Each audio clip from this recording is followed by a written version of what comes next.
Tim's an angel. He's our angel, and we love him. Here's to Tim. Happy 61st birthday.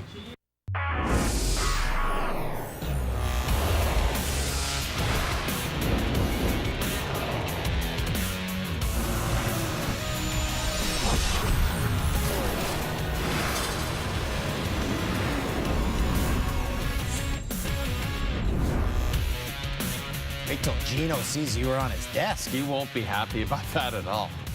No. So Gino has his family dinners. The good thing about Tim turning 61 today, producer Tim turned 61 years old. 4 years, we are finally rid of him. Mandatory retirement age at Bell Media, 65.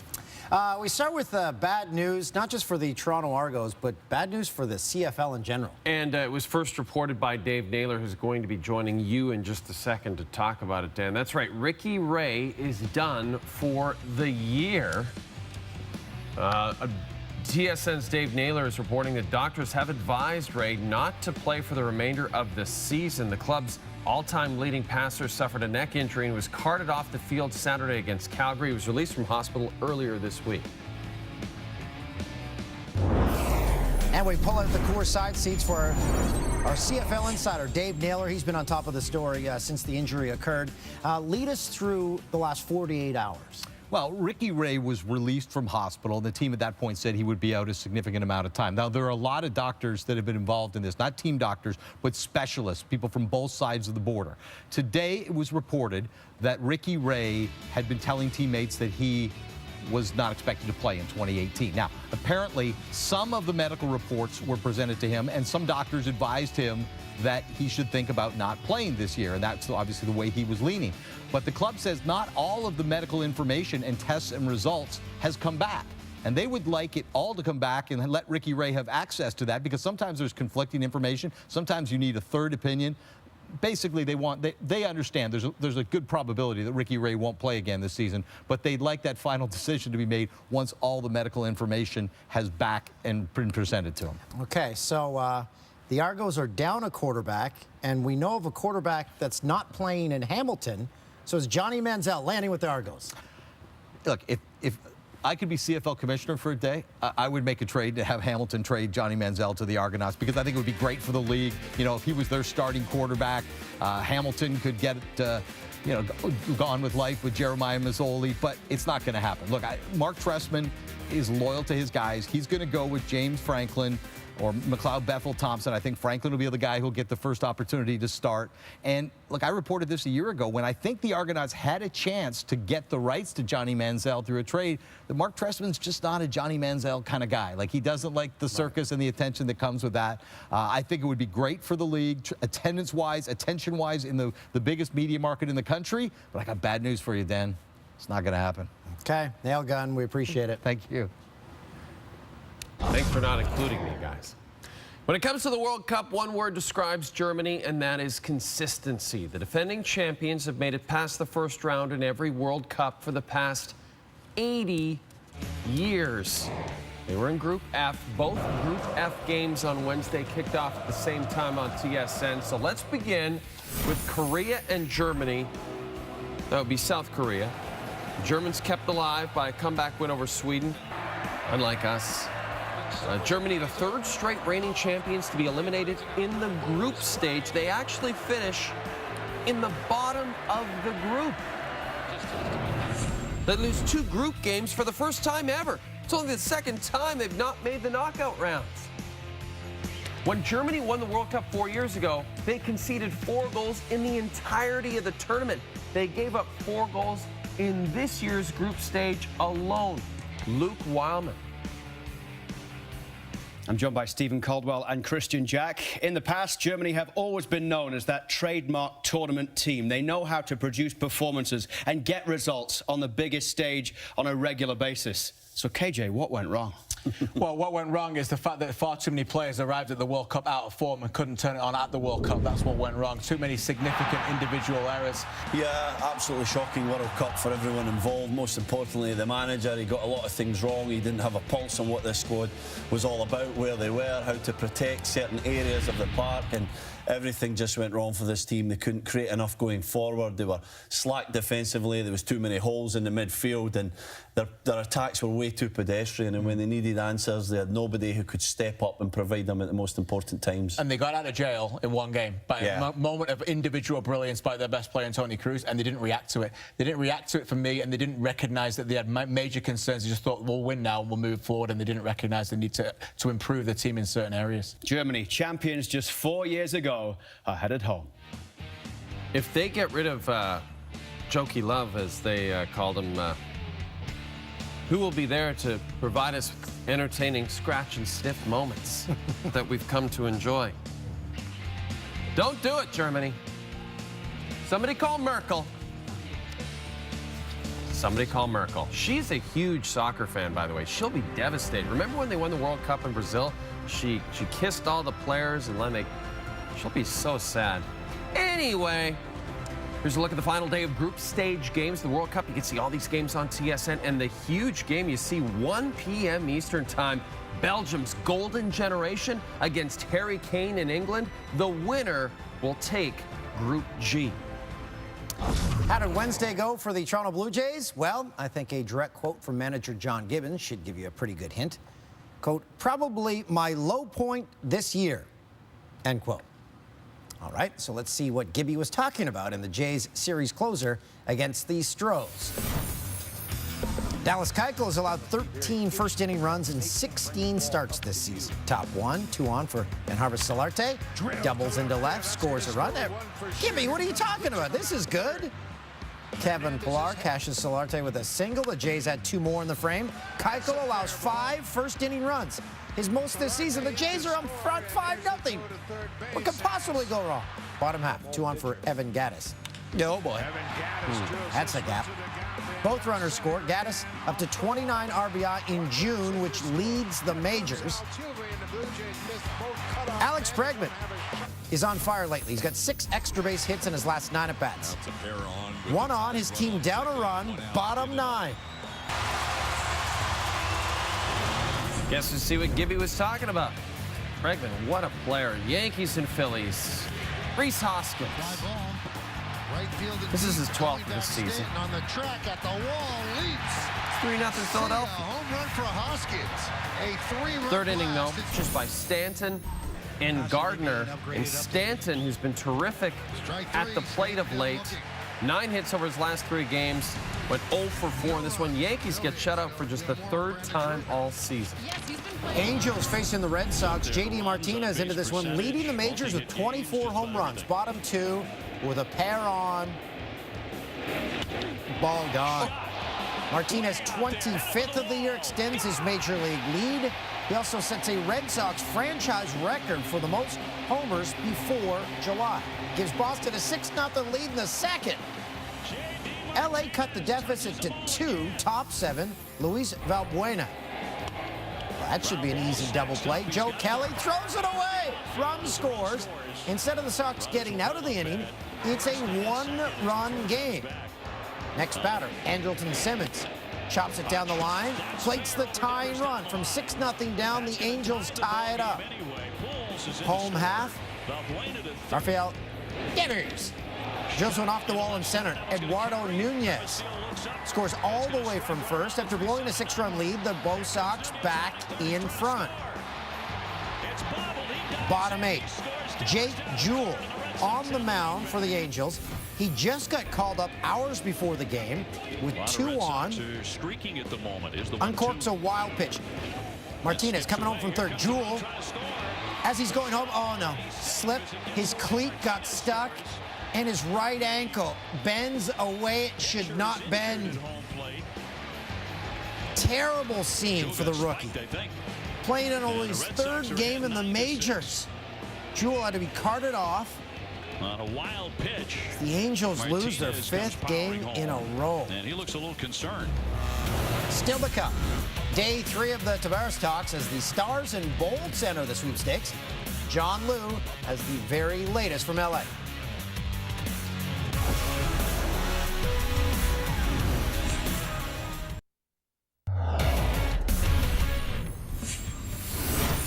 Group B, the World Cup. Group leaders Brazil, Advance with a win over or a draw, Serbia. The win also qualifies Switzerland.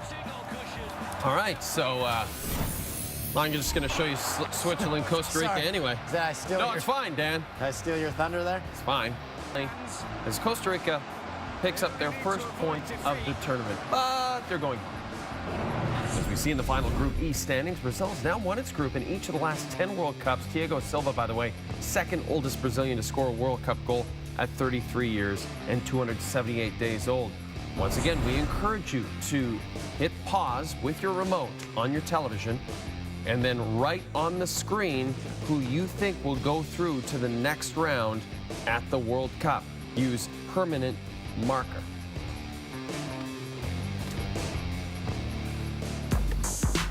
Hound Dog's Fireworks Emporium and Diner is who's sponsoring this particular walkover segment to this set. Yeah. You get a case of the boomsies at that diner. That's our stats guy, Hound Dog Harrison. He turned 50 today. John Tavares watch continued Wednesday in LA. The #1 player on TSN's free agency tracker met with the Stars in the morning, the Lightning later. For the 6th and final organization to make their pitch. Tavares had 84 points last season. Free agency opens on Sunday. John Liu has been on the streets of LA this entire time. Day 3, the final day of Tavares Watch, featured two former Detroit Red Wing teammates, Steve Yzerman and Jim Nill, squaring off as adversaries as they made pitches for their respective teams, the Lightning and Stars. Yzerman, his assistant Julien Brisebois, and head coach John Cooper made their presentation in under 2 hours, while Dallas's Holy Jiminy of GM Jim Nill, head coach Jim Montgomery, and CEO Jim Lights clocked in at 2 hours and 15 minutes. And that's it for the sit-down face-to-face interviews, because John Tavares is expected to fly back home to Long Island on Thursday. Now, this morning, Pat Brisson, John Tavares' agent, told TSN that he's still fielding calls from a small select group of teams who are trying to continue to make their pitches verbally, but the chances of them getting a face-to-face meeting are basically slim to nil at this point. Let's send it back to you guys. Holy Jiminy. I'm right. If you don't get those T-shirts available at Reunion Arena in Dallas, that's where the Stars still play, right? Yeah, if those aren't available, man, they're missing out on a sweet merchandising opportunity. John should have waited on the other side because there's a beautiful courtyard just behind the other section there. He could have been. Right, but he might have missed them altogether. Right. The decision now fully rests in John Tavares' hands. You're right, Dan. Yeah. But if he needs a little more help, we've put together this public service announcement. John Tavares, Jay and Dan here. All year we've been hearing about what team you might end up on this offseason. And apparently you've narrowed it down to 6 teams. Well, we have a little advice. Just pick one. Hockey fans are tired of speculating. It's not hard.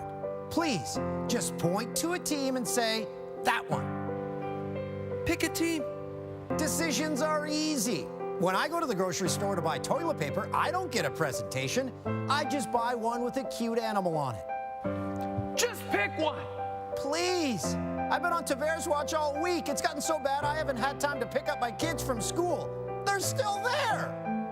Just pick a team so we can live our lives. So please, allow us to move on so we can focus on other important things. Like Erik Karlsson Watch. Oh, yeah. We are doing God's work. Here's your top 10 unrestricted free agents.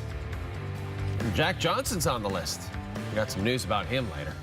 And now for the rest of the stories you need to know. It's time for the Jay and Dan Newsreel.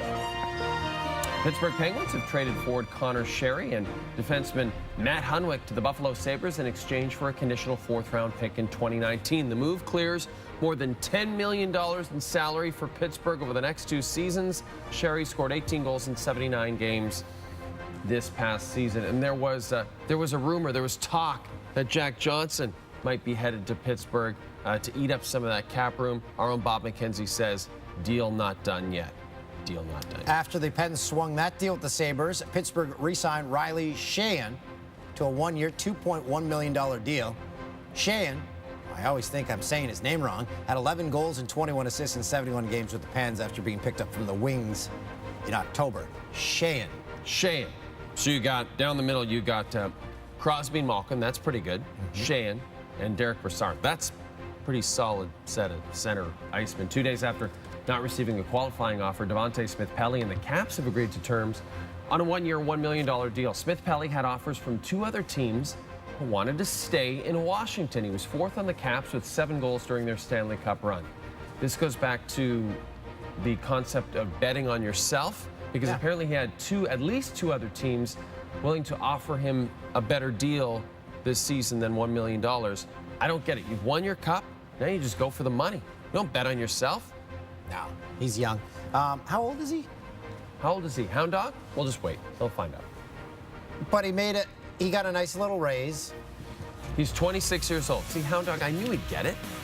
Tons of time. I don't know. I'd never bet on myself. I don't believe in myself. Shannies, Royals and Brewers.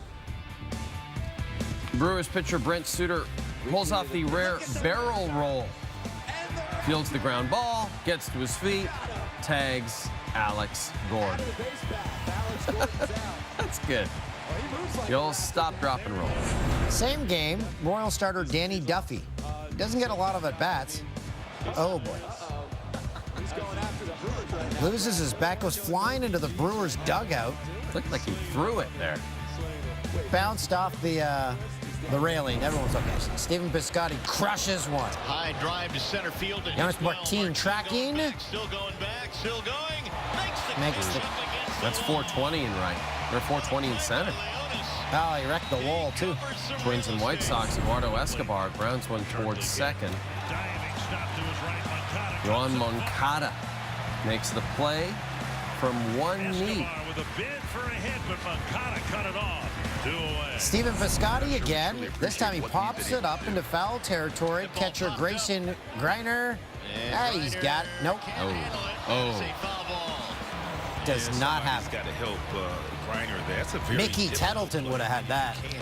Man, that's a College World Series. That's pretty wild stuff. Yeah.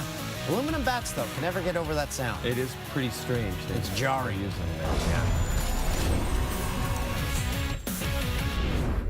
Going to be great. A day before he's set to compete in the Quicken Loans National. Tiger Woods been considering switching putters. Currently 89th on tour in strokes gained putting. Woods has used his same Scotty Cameron putter for 13 of his 14 major wins. Hasn't made a decision yet, but he talked about his thoughts on the subject on Wednesday. How did he see it? I've struggled. The West Coast and early Florida, I putted well, but just haven't done it of the last 4 events. And so, yeah, you saw me experimenting with the Ardmore. I'm trying to find something that I can feel again, like the swing of the putter. It's a little bit different. It rolls a little bit differently, but I got to push through its paces to see if I can play with it. Start of this season, I had 4 putters in my bag. I've gone down to 1. You know what it did? Made my bag a lot lighter. Yeah, I had a lot of giveaway putters. I just forgot to take them out. Dan and his putters. The 159th running of the Queen's Plate goes Saturday. It's the first leg of the Canadian Triple Crown. The draw took place at Woodbine on Wednesday. Telekinesis, the early favorite with a 5-2 odds, will run in the 10th post. No horse has won the Canadian Triple Crown since Wando in 2003. Here's what else you need to know about the Queen's Plate. It's the oldest continuously run race in North America. There's a $1 million purse. It's been held at Woodbine every year since '56. Last year's winner, Holy Helena, at just over 2 minutes, 2 seconds, with just 1 second back of the all-time record set in 1990. Oh, it's going to be a steam show as a heat wave hits the Toronto region beginning on Thursday. I hope no one's wearing a polyester suit to the Queen's Plate on Saturday, which you'll see on CTV and TSN. And you're going to be there. Yes, in a polyester suit. I love it. Absolutely. One of those suits where, like, you get it in your team's colors or something. My cousin Eric, who we spoke about on the show, sent me one.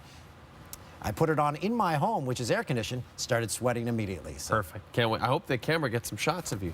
it's being taken out in an ambulance. Oh, that wouldn't be good. Yeah, in honor of James Paxton, it's the top 10 ankle breakers. But first, last week, Jimmy Fallon featured one of our favorite songs, Experience Regina, on The Tonight Show. Yeah, then this week on our podcast, the Jay and Dan podcast, we took a call from a gentleman in Saskatoon. The Summer in Saskatoon. Is that should be the name of a song by someone. Summer in Saskatoon. Well, if Regina's got a theme song, we should have one. Yeah, so let's write it. Summer in Saskatoon, everybody's going to get a gringo. Everybody's getting drunk on Broadway. Everybody's gonna puke at Buds on Broadway. Is that Summer in Saskatoon? Summer's just starting at 8. There's always the tournament in September, right? Everybody's going to the Sutherland. Everybody's hanging out at the Midtown Plaza. There's about 40 jewelry stores.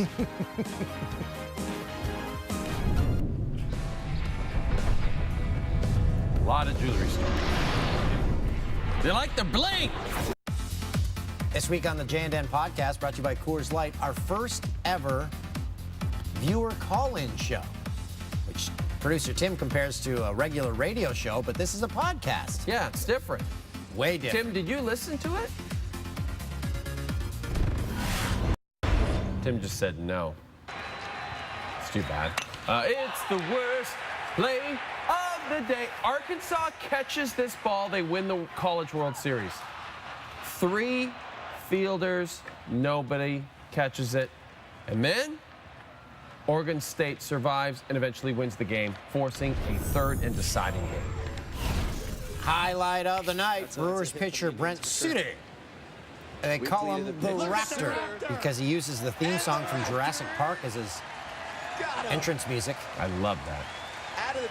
His entrance music or his walk-up music? Well, I think walk-up music, but I will say nothing will top me using the theme from Dallas as my walk-up music when I played minor pro ball in Winnipeg for the Gold Eyes. I blew it. The Germany, Korea, Mexico, Sweden pack, I said just a minor later instead of just a minute later, and you blew it. You gave away the ending of the Swiss game at the end of the Brazil pack. But the words were written on my highlight pack, so I just read the words that were handed to me. That's true. In my defense. If anyone is to blame, it's producer Tim for not arranging those packs in a way that made sense. Or he could have seen that and just erased it. He could have done that too. Anyway, we've got some things to figure out and make better on Thursday's edition of SportsCenter with Jay and Dan. Looking forward to that one. Join us, won't you?